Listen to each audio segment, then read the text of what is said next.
in default of bail for a significant period of time.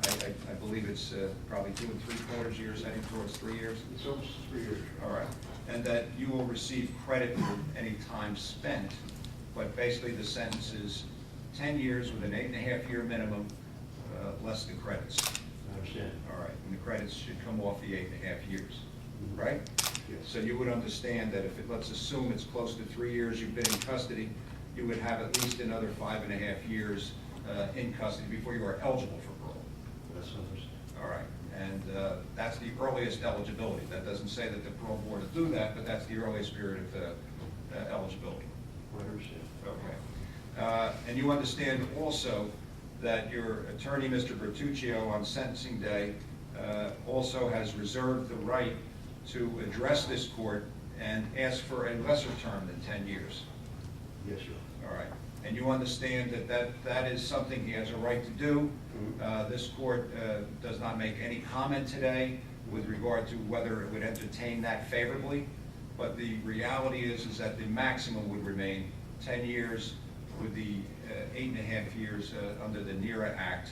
That's the maximum you could face, and the minimum is something which I would have to decide whether I was inclined to do that after reviewing the pre-sentence and looking at all the evidence in this case, and the aggravating and mitigating factors. Do you understand that? Now,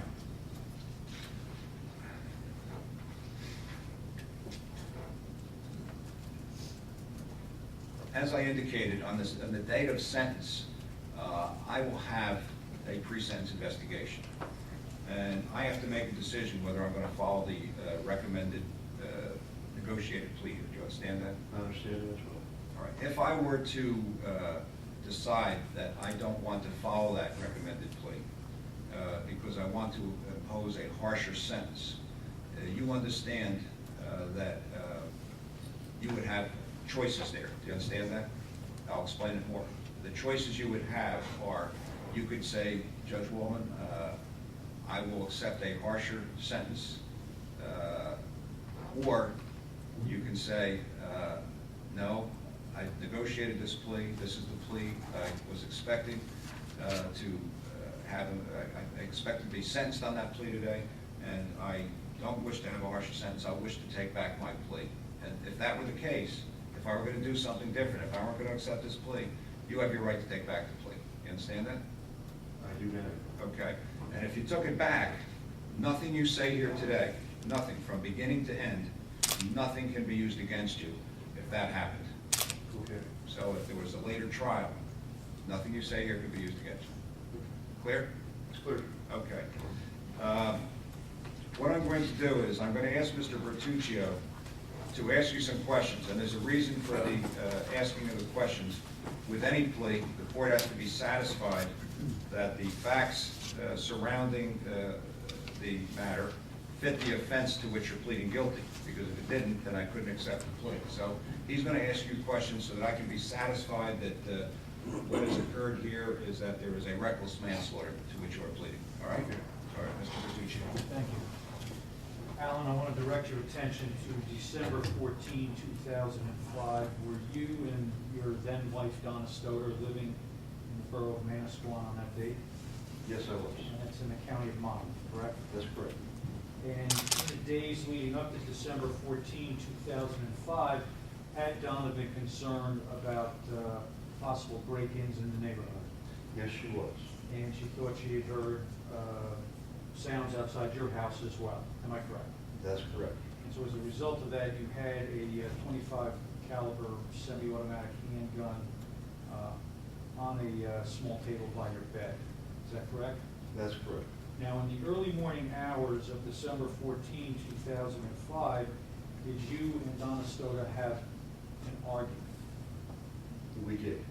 And was the argument in part about your suspicions that she was seeing another man and cheating on you? Yes, that was part of it. And part of it was also finances. You were concerned about the finances. That's correct as well. And that argument became heated. It did. And at one point, you picked up the gun and stated to Donna Stoedter that you were going to find her boyfriend and you were going to shoot him. That's correct. And as a result of that, there was a brief struggle between you and her. Is that correct? That's also true. Now, at that time that you picked up the gun and the brief struggle ensued, did you consciously know that there was a risk that the gun could discharge and she could possibly be killed? Yes, I did. And did you know that that conscious risk was an unjustifiable risk that you were taking? I knew that. And as a result of taking that conscious, unjustifiable risk of the possibility of her being shot and killed during the brief struggle, did the gun go off? It did. And was she struck, I believe, in the chest? Was she struck and killed with a bullet? She was. It came from that gun. It was, yes. And even though it was not your intention to shoot her, was that the result of your conscious and knowing disregard of the risk and possibility that she could be shot and killed? That's correct. I believe that satisfies the factual basis, Your Honor. Mr. Locker, are you satisfied? I just asked a couple of questions. Yes. Mr. Stoedter, it's correct that at no time did Donna ever have possession of that gun, that you had it the entire time that the struggle that you're talking about took place in the bedroom?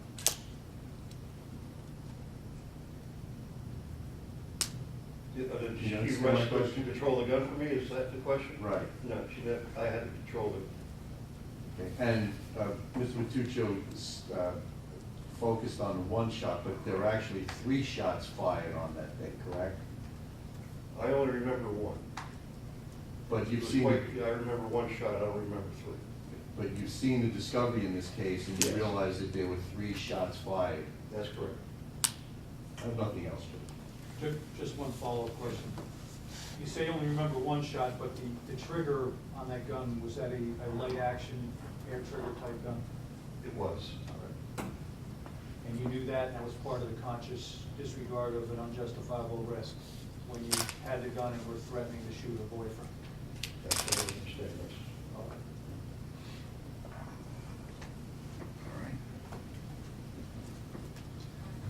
right. Mr. Stoddard, I have heard the factual basis that has been taken by the questioning and answering process by Mr. Bertuccio. I've listened to the supplemental questions that were asked by the prosecutor and the follow-up question by Mr. Bertuccio. And you have given this factual basis by responding to these questions. So I ask you, sir, are you pleading guilty because you are in fact guilty to the offense of reckless manslaughter? I am. All right. This court finds that the defendant, Mr. Alan Stoedter, first of all, has entered a knowing, understanding, and voluntary plea, and he has also entered a knowing, understanding, and voluntary waiver of his constitutional rights in order to foster the proceeding leading to this plea today. I find that from the questioning that has taken place here this morning.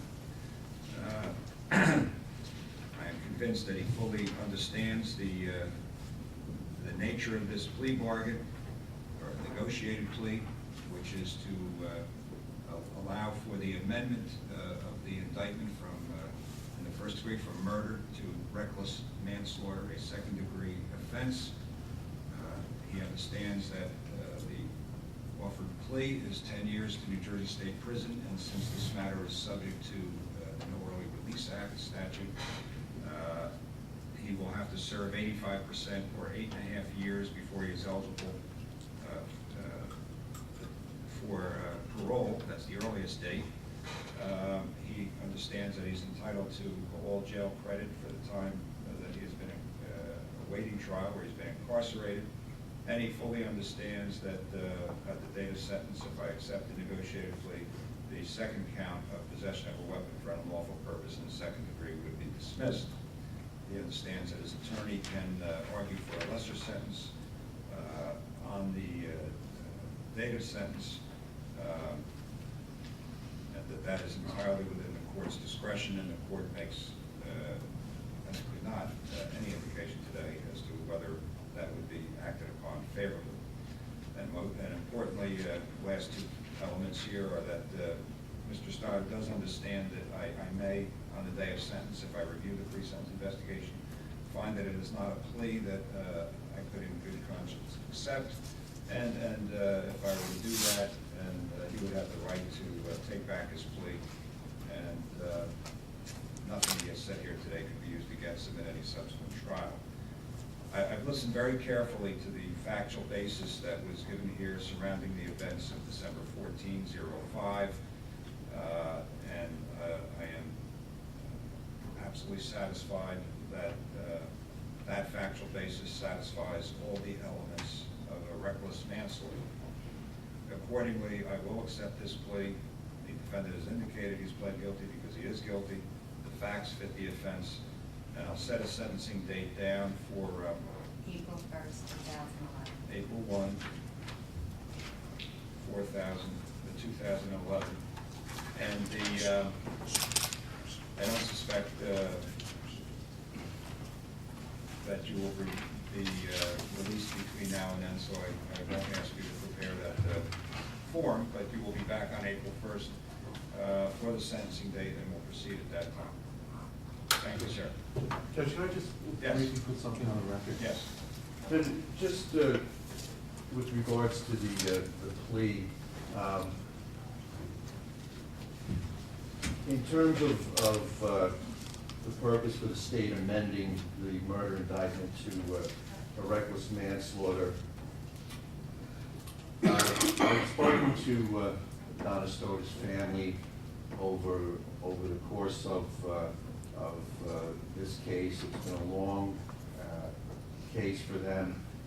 We spoke shortly after the 5th anniversary of her death on December 14th of last year, and they were interested at that time to actually start to focus and celebrate the life of Donna, as opposed to, as it has been for the past 5 years, constantly focusing on her tragic death on that date of December 14th. We spoke about the possibility of a plea and what that might represent and the charge that it ultimately would result in, and they expressed to me that they were interested in proceeding to a manslaughter resolution of this case. And we certainly talked about the trial. It was going to be a lengthy trial. AP Super and I anticipated calling in excess of 50 witnesses, and frankly, with an uncertain outcome, they were interested in hearing Mr. Stoedter speak to the death at the hands of a gun of their sister, and that's the purpose behind us amending the prosecutor's office amending the charge from a murder to a reckless manslaughter. Thank you. Thank you very much. Thank you, sir. Thank you, Mr. Petruccio. Gentlemen, thank you.